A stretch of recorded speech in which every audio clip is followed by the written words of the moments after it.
warahmatullahi wabarakatuh. Halo, aku Nabila. Halo, aku Hitri. Halo, aku Cynthia. Aku Rayhan Ramadan Pratama dari kelompok 7. Saya akan membuat tugas video mata kuliah pengetahuan sifat bahan dan korosi dengan jenis korosi cavitation damage. Bayangkan ada suatu monster. Dia nggak memiliki gigi, nggak memiliki cakar. Namun dia bisa mengunyah baja yang paling kuat di dunia. Kita sedang tidak membahas tentang film horor, tetapi kita sedang membahas tentang korosi. Besi merupakan logam berwarna abu-abu dan berkilau. Namun, di tempat seperti kamar mandi, kita sering melihat paku atau besi berubah warna dan tidak berkilau lagi karena berkarat. Bagaimana hal ini bisa terjadi? Besi yang berkarat adalah contoh reaksi reduksi oksidasi atau disebut dengan redox, yaitu reaksi kimia yang mengubah bilangan oksidasi atau bilox pada suatu unsur atau molekul. Reaksi ini ditandai dengan penambahan atau pengurangan oksigen yang dapat mengubah sifat serta bentuk suatu zat. Reaksi redox terdiri dari oksidasi, yang merupakan reaksi kimia yang menyebabkan bertambahnya bilox, bertambahnya oksigen, atau berkurangnya hidrogen. Dan reduksi sendiri merupakan reaksi kimia yang menyebabkan berkurangnya bilox, hilangnya oksigen, atau bertambahnya hidrogen.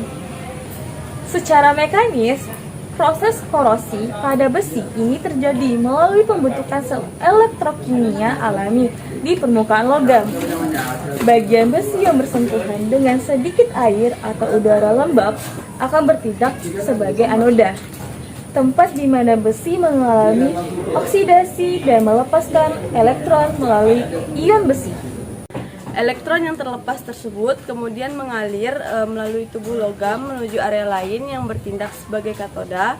Di area katoda, oksigen dari lingkungan sekitar menangkap elektron tersebut dan mengalami reduksi membentuk ion hidroksida. Pertemuan ion-ion inilah yang menjadi penggerak utama kerusakan logam dari dalam. Pada awalnya, besi merupakan unsur tunggal. Ketika bertemu oksigen dan air, besi bereaksi membentuk senyawa baru bernama karat.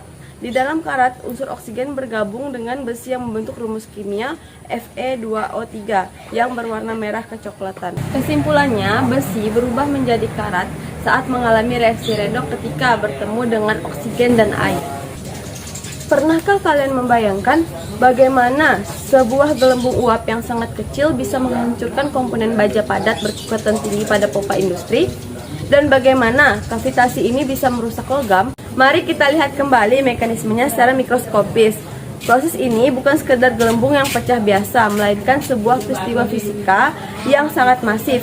Ketika tekanan statis cairan turun di bawah tekanan uapnya, misalnya di bawah 2300 Pascal pada suhu 20 derajat Celcius, air akan menguap dan membentuk gelembung kavitasi. Begitu gelembung ini terbawa aliran ke area bertekanan tinggi, uap di dalamnya mengembun kembali secara instan karena volume fase cair beribu-ribu kali lebih kecil daripada fase uap. Gelembung tersebut mengalami implosi atau runtuh ke dalam.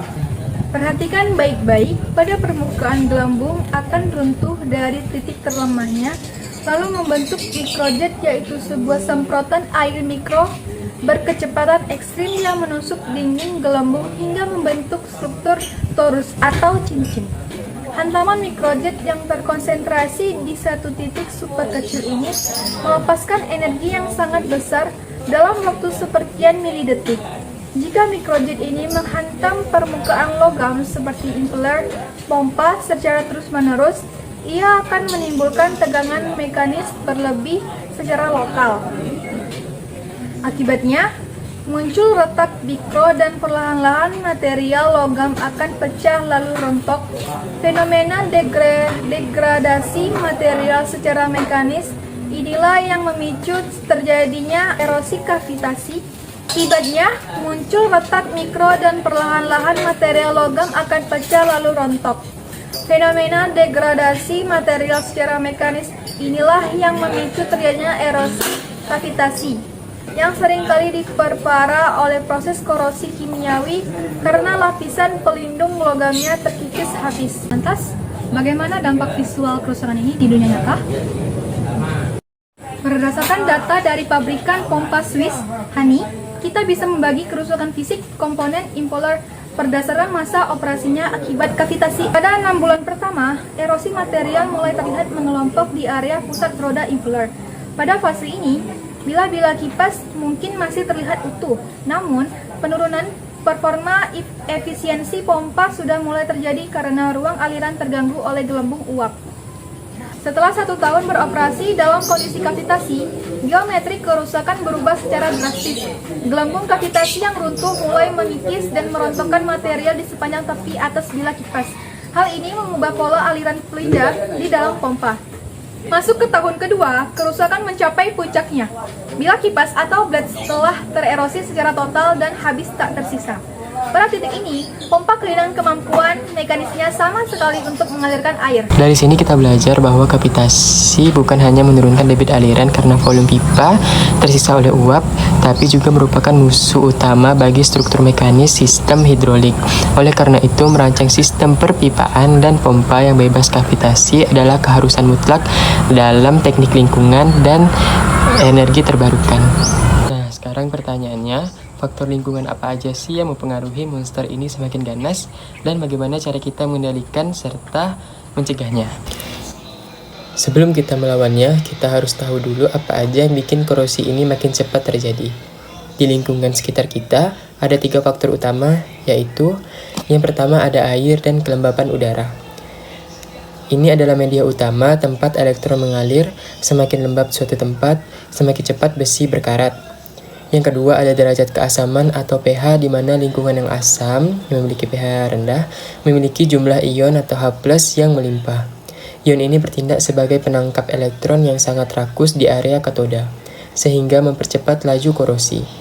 Dan yang ketiga ada zat elektrolit atau garam. Pernah lihat paku di daerah pantai lebih cepat berkarat?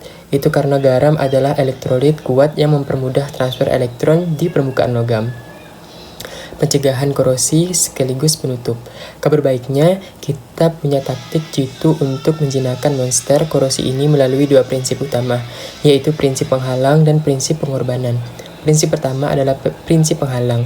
Di sini kita memasang pelindung di permukaan besi agar tidak bersentuhan langsung dengan oksigen dan air. Metode pertamanya adalah pencengkecatan yang sangat pas untuk struktur raksasa seperti badan kapal atau jembatan. Kedua, pelumpuran oli. Pilihan untuk komponen yang aktif bergerak seperti rantai motor agar bebas karat sekaligus memperlancar gesekan. Terakhir, kita bisa menggunakan teknik penyepuhan, yaitu melapisi besi dengan logam lain yang lebih tangguh melalui proses arus listrik. Prinsip kedua yang tidak kalah canggih adalah prinsip pengorbanan. Logikanya unik. Bagaimana logam lain yang hancur, teroksidasi, asalkan besi kita tetap aman. Melalui metode perlindungan katodik, kita menghubungkan besi dengan logam yang jauh lebih mudah teroksidasi, seperti magnesium atau seng. Logam pelindung ini akan rela berkarat demi menyuplai elektron kepada besi agar besi tetap utuh. Metode hebat inilah yang menyelamatkan pipa air di bawah tanah dan tiang panjang kilang minyak di lautan dari kerusakan fatal. Nah, sekarang terbuktikan kalau kimia itu bukan cuma hafalan rumus di atas kertas, tapi tentang bagaimana kita membaca situasi atau fenomena yang ada di sekitar kita. Semoga penjelasan tentang pencegahan korosi tadi mudah dipahami oleh teman-teman. Jangan lupa like, comment, and share video ini. Semoga bermanfaat. Saya akhiri. Assalamualaikum warahmatullahi wabarakatuh.